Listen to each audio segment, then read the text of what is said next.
हम क्यों जूझ रहे थे, पहले ही पता होता है तो सिंपल है ना। रेणुका सराफ, आप भी नेपाल से आए हैं, रेणुका जी हैं यहाँ, ओके, वो आप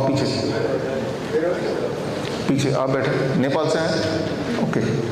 आपका जब थे यहाँ पे तो 36 यूनिट इंसुलिन पे आए थे, अब 0 यूनिट इंसुलिन हो गया है, लेकिन 0 होने के बाद शुगर थोड़ा बढ़ा हुआ आ रहा है, यानी कि 0 से थोड़ा ऊपर करना पड़ेगा, 5-6 यूनिट इंसुलिन अभी भी लेना पड़ेगा, लेकिन 36 की जगह 6 यूनिट लेंगे तो ठीक है। अच्छा, एग्जैक्टली कैसे पता चलेगा कितना लेना है? तो रेणुका जी और वो लोग जो इंसुलिन पे हैं या थे मतलब इन 3 दिन में जिनका ठीक हुआ है, उनमें गुंजाइश है कि अभी भी थोड़ा बहुत कभी कभी लेना पड़ सकता है, तो आपको एक video drug and insulin tapering system, वो वीडियो भेज दिया जाए? अच्छा भेज देंगे आपको।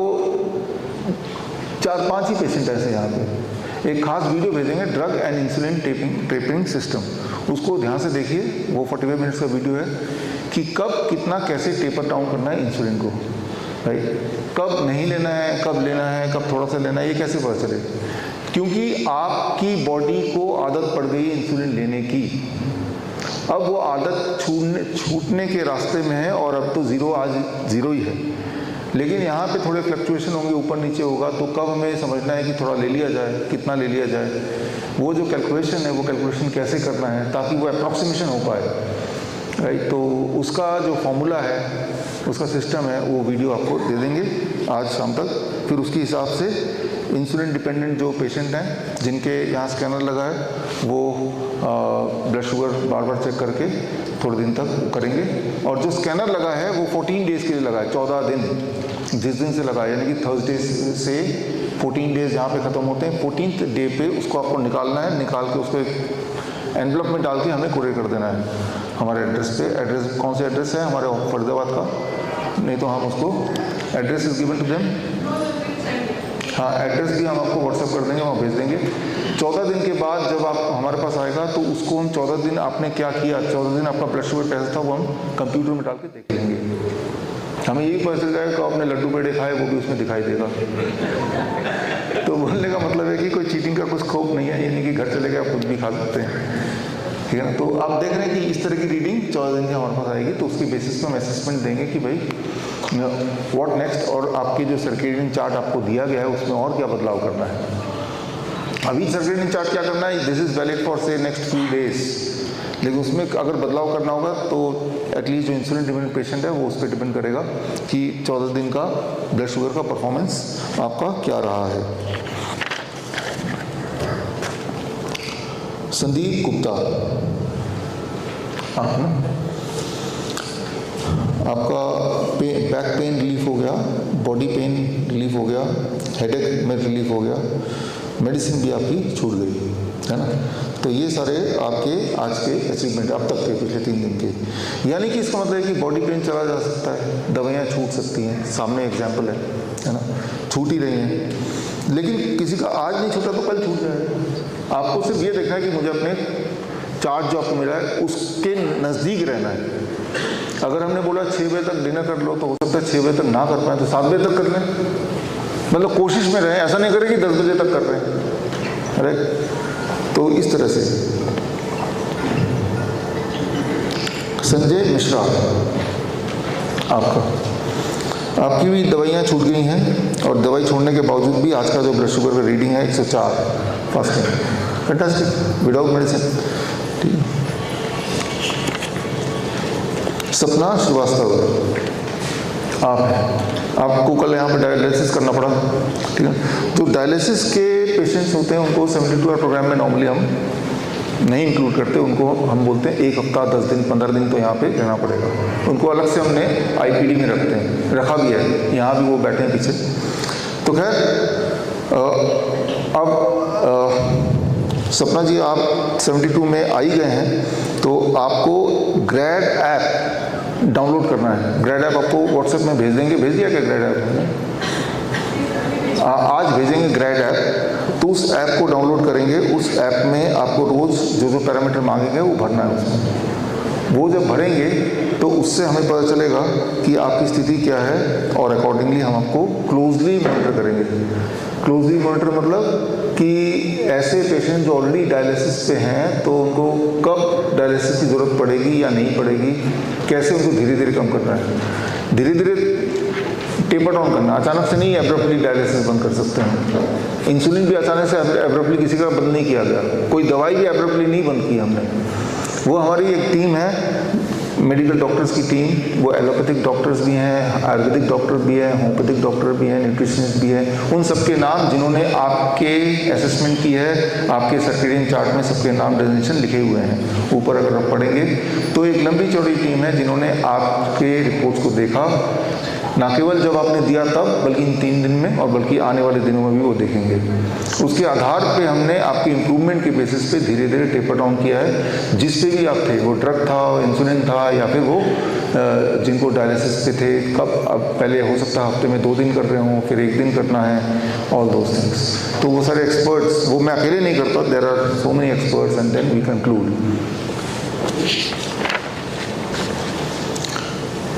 ठीक इसी तरह से किडनी के और जो पेशेंट हैं, या हमारे हिसाब से जो किडनी के पेशेंट हैं जिनको स्वेलिंग होती है, सूजन होती है, बीपी कंट्रोल नहीं है, आप में से जो लोग, उनको भी ग्रेड ऐप देंगे। जिनको भी ग्रेड ऐप भेज रहे हैं मतलब उनको ग्रेड ऐप में डाउनलोड करना है।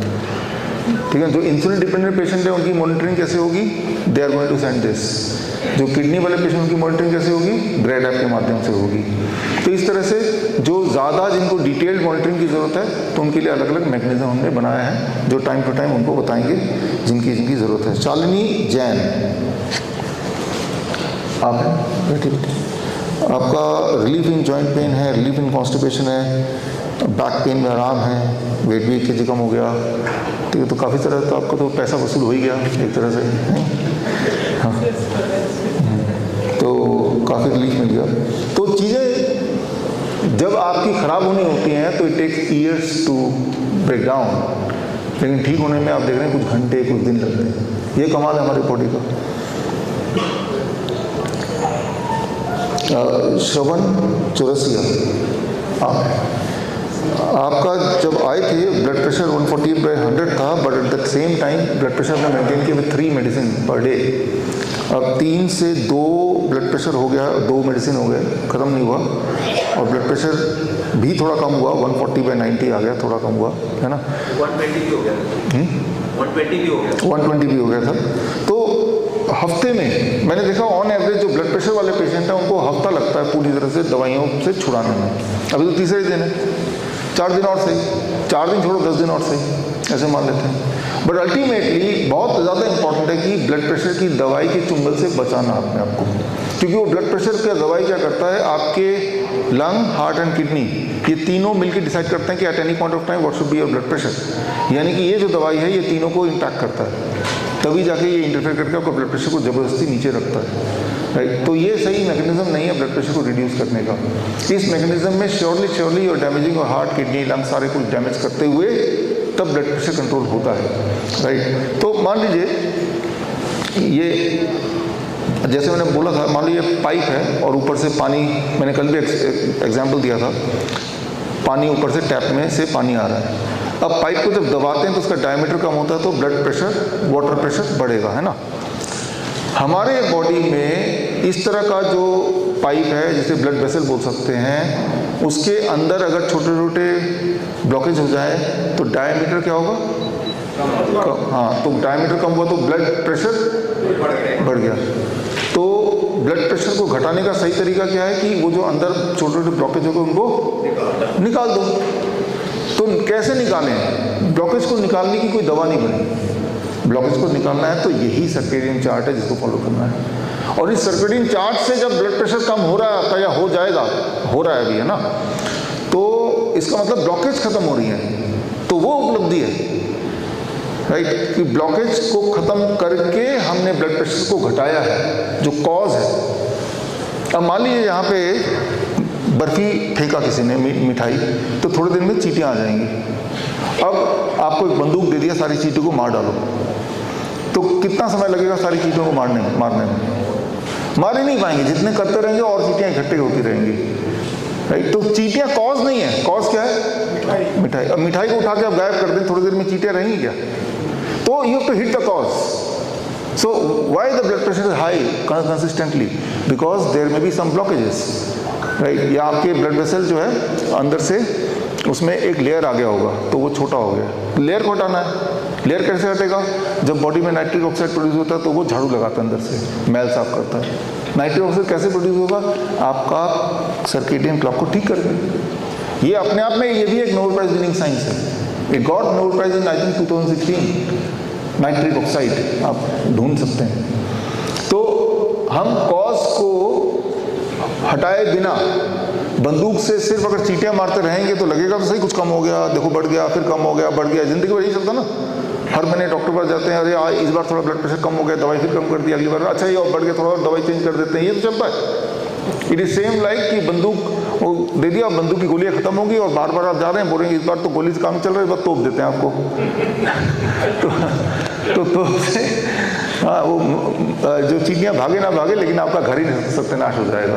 तो आपकी बॉडी आपकी घर है, राइट। और ये जो दवाइयाँ हैं ये तो बंदूक हैं जो चीटियों को मारे ना मारे लेकिन बॉडी में अच्छा खासा, घर में अच्छा खासा छेद जरूर कर रही हैं, राइट। तो we have to understand that, we have to get it to the cause, right. And interestingly cause को हटाने की कोई दवा है नहीं, तो फिर ध्यान सिम्टम की तरफ ले जा रहे हैं।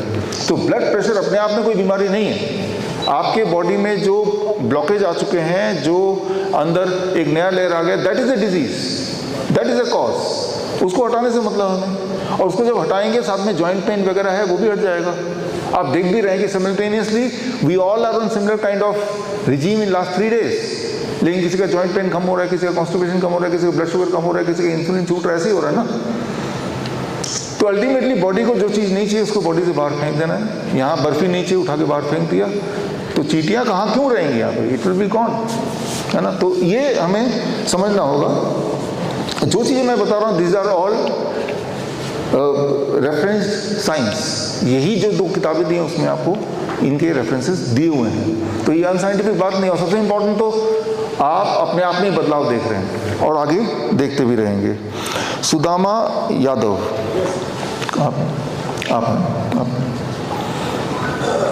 आप ठीक है। तो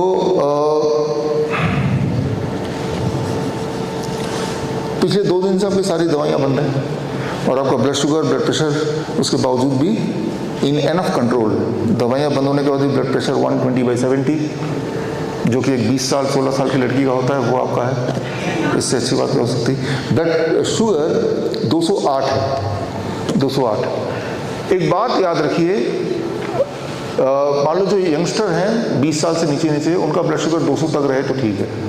जैसे जैसे हमारी उम्र बढ़ती है हमारा blood sugar and blood pressure का थ्रेशोल्ड बढ़ जाता है, राइट। तो जैसे एक 80 ईयर के इंसान का अगर ब्लड प्रेशर 160/100 है, दैट कैन बी नॉर्मल। लेकिन एक 10 साल का बच्चे का 160/100 दैट इज एबनॉर्मल। सबको एक ही तराजू में नहीं तोल सकते आप। तो आपके लिए 208 blood sugar without medicine is very very good, without medicine, right. So at the age of 65 without medicine 208 is okay, not alarming, perfect, बिल्कुल ठीक, right.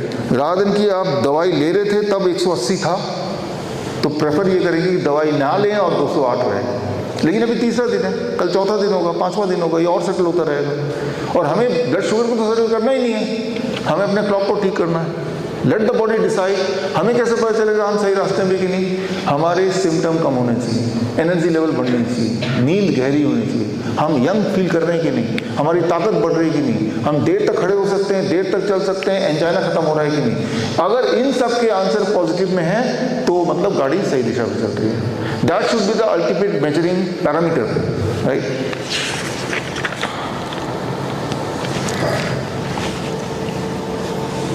Sujit Bhambari, relief in pain, जो चेस्ट पेन था एंड मेडिसिन ऑल्सो स्टॉप्ड, और blood sugar आपका 200 आ रहा है। जब आप आए थे तब दवाई लेके आए होंगे, लेकिन ब्लड शुगर तब 150 था, 150। अब दवाई छोड़ दिया, ब्लड शुगर 200 है। अगर मैं आपकी जगह हूँ तो मुझे मंजूर है बिना दवाई के 200, रात में दवाई लेके उसको 150, राइट। लेकिन आज 200 है, कल थोड़ा और कम हो जाएगा, कल भी कम था, राइट, कल सुबह 115 था, है ना। तो ये ऊपर नीचे होते होते सेटल हो जाएगा, ऊपर आएगा नीचे आएगा, ऐसे करते करते सेटल हो जाएगा। और मोस्ट इंपॉर्टेंट क्या है कि आपका पेन कम हुआ, the answer is yes. So that is the most important thing, हमें पेन कम करना है। पेन क्यों है? पेन तभी होता है जब कहीं पे इन्फ्लेमेशन है, घाव है, इन्फेक्शन है, या फिर ट्यूमरस ग्रोथ है, अनयूजुअल ग्रोथ। अनयूजुअल ग्रोथ होता है तो क्या है कि एक ऑर्गन का जो एक्सेस ग्रोथ है वो दूसरे ऑर्गन में टकराता है और तब ब्रेन सिग्नल पास करता है and we feel the pain, है ना। तो वो पेन कम हो रहा है, मतलब इनमें से इन्फ्लेमेशन था, एक्सेस ग्रोथ था, ब्लॉकेज था, वी डोंट नो, बट इनमें से कुछ ना कुछ था और वो जो भी था वो कम हो रहा है क्योंकि पेन कम हो रहा है। विकास कौशल, आप ठीक, आप जब आए थे यहाँ पे तो 135 kg आपका वेट था, आज 132 kg वेट है।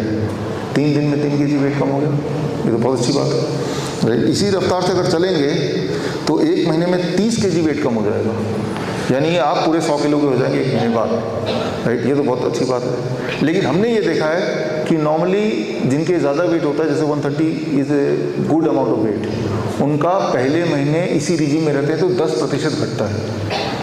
तो 10% कितना होता है? About 13 kg। अगले महीने 5% घटता है, 7 kg। उसके अगले महीने फिर 5% घटता है, फिर 5% घटते घटते जब BMI में आ जाता है 70, 75, फिर नहीं घटता है। तो हमारा इरादा वेट घटाने का नहीं है, मैं ये नहीं बोल रहा हूँ। मैं ये बोल रहा हूँ कि अगर एक्सेस फैट है जिससे आपको तकलीफ होती है तो वो अपने आप जाएगा। तो कहाँ से जाएगा? मैं बोलता हूँ instead of weight loss you focus on inch loss. हमें वेट लॉस को पैरामीटर मानना ही नहीं है, क्योंकि वेट तो हड्डियों का होता है कि आप चाहेंगे हड्डी का वेट कम हो जाए, मसल्स के वेट होते हैं कि आप चाहेंगे मसल के वेट कम हो जाए। आप चाहते हैं जहाँ पे अनयूजुअल वेट है, एक्सेस फैट है, वो कम हो जाए, वो तो स्टमक में है। तो आपके लिए, आप सबके लिए आप एक इंची टेप लेके अपने स्टमक को मेजर कीजिए, वेट बढ़े घटे, राइट। जिनका वेट ज़्यादा है, अगर जिनका पेट ज़्यादा है, अगर वो घट रहा है तो दैट इज़ द राइट जगह जहाँ से फैट घट रही है। जब आप खाना कम खा के वेट घटाएंगे तो पूरे बॉडी से वेट कम होगा, हड्डियों का वेट कम होगा, मसल का वेट कम होगा, कमजोरी आ जाएगी। जब आप खाना खा के वेट घटाएंगे, मतलब ज़्यादा खा के दिस काइंड ऑफ फूड, तो वेट सिर्फ वहाँ कम होगा जहाँ पे एक्सेस वेट है। भारतीयों को आप देखेंगे, इंडियंस को देखेंगे तो एक्सेस वेट हमारा पेट में है। हमारे वियतनामीज डेलीगेट्स थे, एक भी मोटा था, लेकिन ये वो सारे भी पेशेंट ही हैं, वो भी सारे के सारे के पास वही वाले पेशेंट हैं, कैंसर पेशेंट हैं, हार्ट पेशेंट हैं, इनमें डायबिटीज़ है, इनमें किडनी फेलियर है, वही सारे लोग हैं। तो हमारी जो जेनेटिक्स है वो फैट को यहाँ जमा कर देती है। उनकी genetically they are different but suffering from the similar disease, right. वहाँ पे मोटे लोग बहुत कम होते हैं, उनका जो वहाँ मैं जाता हूँ तो मैं उनके लिए बहुत मोटा हूँ, उनके हिसाब से, उनके पैरामीटर से, है ना। तो बोलने का मतलब ये है कि आपको वेट से ज़्यादा देखना है इंच लॉस। जहाँ पे एक्सेस वेट है, क्या वहाँ से वेट कम हो रहा है ना। तो वेट कम होगा तो आपकी हड्डियों पे, आपके घुटनों पे बोझ कम होगा, बोझ कम होगा तो दर्द कम होगा, एनर्जी ज़्यादा रहेगी। आप ये मानिए कि जब कोई मोटा होता है उसका हार्ट का साइज नहीं बड़ा होता, वो उतना ही रह जाता है। अब अगर एक ट्रक के अंदर मारुति 800 का इंजन होगा तो वो इंजन ट्रक को कहाँ तक ले जाएगा, कितने दिन तक ले जाएगा? नहीं ले पाएगा ना, थक जाएगा वो। तो आपकी बॉडी बढ़ती जा रही है लेकिन आपका जो हार्ट है वो तो मारुति इंजन का ही रह गया है, इंजन वो बढ़ा नहीं, तो आपकी बॉडी को ही स्क्वीज करना पड़ेगा। जैसे 130 kg का इंसान अगर पूरा मस्कुलर है तो ठीक है, तो अपने आप में 130 kg इज नॉट इम्पॉर्टेंट है 130 kg of what? 130 kg of fat, 130 kg of muscle, 130 kg of bones, that is important, right? So हम जब अपने आप को देखें तो किस ढंग से अपने को एसेस करें, मैं वो समझाने की कोशिश कर रहा हूँ। How we should assess ourselves, right? That is what I want to tell you कि सिर्फ अगर वेट को देखेंगे that can be sometime misleading. आपके कुछ सवाल हैं जो बड़े इंपॉर्टेंट हैं। श्रवण चौरसिया, यस। सर मुझे पॉलीसिस्टिक किडनी है और मेरे क्रिएटिनिन 7.1 है, लेकिन मुझे कोई सिम्टम नहीं है, और अगर 7.1 के ऊपर जाता है तो डॉक्टर फिस्टुला करवाने बोलते हैं। मुझे क्या करना चाहिए? क्या मैं जिम या स्विमिंग कर सकता हूँ? द आंसर इज़ आप कर सकते हैं और करना चाहिए। जिम और स्विमिंग कर सकते हैं, नंबर 1। नंबर 2 कि जैसे मैंने कल बताया ही गया था, लेकिन फिर भी रिपीट करता हूँ क्योंकि आपके दिमाग में ये घुसा दिया डॉक्टरों ने कि आपको फिस्टुला लगाना चाहिए, आपको डायलिसिस की तैयारी करनी चाहिए। इम्पॉर्टेंट ये है, वो लिखित में भी वो किताब में है जो PDF में मैंने आपको दिया है, कि जब भी कभी ये डिसाइड करते हैं कि आपको डायलिसिस करना है कि नहीं, तो गाइडलाइन ये है कि आपके सिम्टम क्या है। No symptom no dialysis.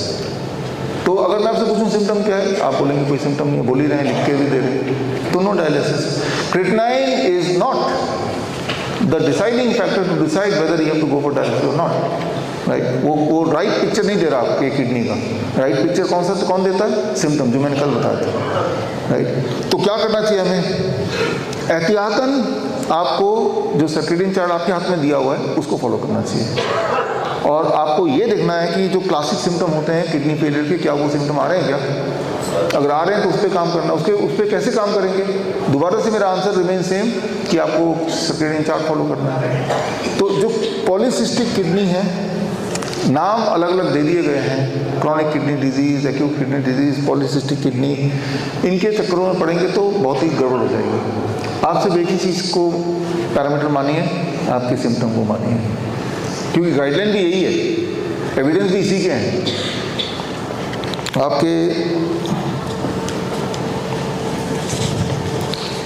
आकृति है यहाँ पे, आप uric acid is more than normal, took different medicine but did not help, please suggest. Uric acid के चक्कर में बिल्कुल मत पड़िए, that is also misleading thing.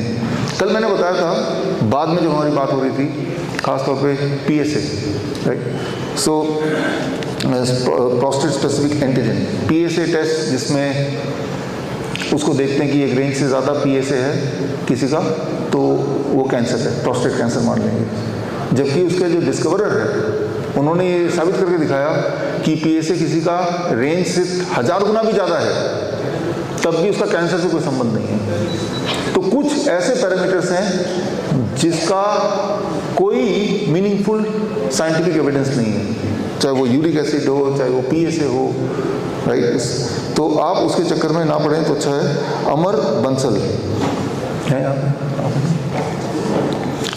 have skin allergy due to sugar, liver is damaged, 40% have took different medication but also following the DIP diet from long time, suggest some of the house therapy or things like which can help and overcome। जो suggest करना था वो आपके हाथ में इस वक्त है, right. I talk about it in detail little later. Doctor Tanu Agarwal, आप हैं। देखिए, आपका सवाल है how hot water immersion work in polio. Hot water immersion कैसे काम करता है ये आप समझिए, ना केवल पोलियो में, किसी भी एरिया में। जब आप बैठते हैं हॉट वाटर में, नंबर 1 आपका ब्लड वेसल डायलेट होता है, नंबर 2 आपका ब्लड सर्कुलेशन, हार्ट बीट ज़्यादा होती है, आपका ब्लड सर्कुलेशन बढ़ाता है, आपका ब्लड को बॉडी ऊपर फेंकता है, अपर बॉडी में, तो और सर्कुलेशन बढ़ती है, आपकी इम्यूनिटी बढ़ती है, आपके स्पोर्स खुलने लगते हैं। जब स्पोर्स खुलते हैं तो कोई चीज़ ऐसी जो ऑब्स्ट्रक्शन हो, जो आपकी बॉडी को नहीं चाहिए, जो बॉडी नहीं निकाल पा रहा, तो एक नया रास्ता है। इसीलिए स्किन को बोला जाता है third kidney. Skin is called as third kidney, तो we have to understand that. तो इस तरह से हॉट वाटर इमर्शन से मल्टीपल तरह से बॉडी में कहीं ब्लॉकेज है, उसको खुलने के लिए, ब्लड प्रेशर को घटाने के लिए, इन्फेक्शन को घटाने के लिए, कहीं सर्कुलेशन ठीक से नहीं हो रहा, जहाँ सर्कुलेशन ठीक से नहीं होगा वहाँ पैरालिसिस हो जाएगा, वो बॉडी का पार्ट काम नहीं करेगा।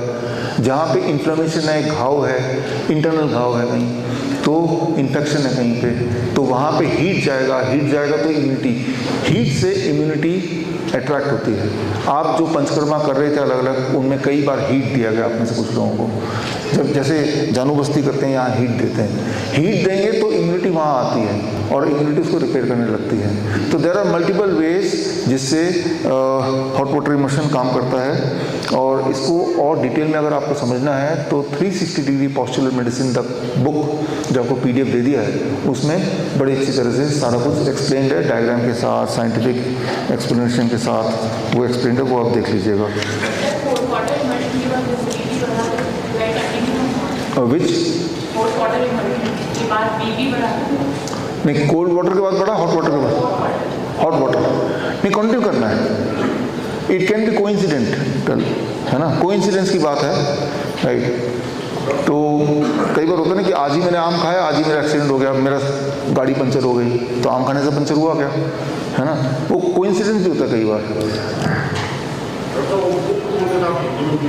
हाँ, हिंदी में दे देंगे आज, हिंदी में जो किताबें हिंदी में हैं आज भेज देंगे।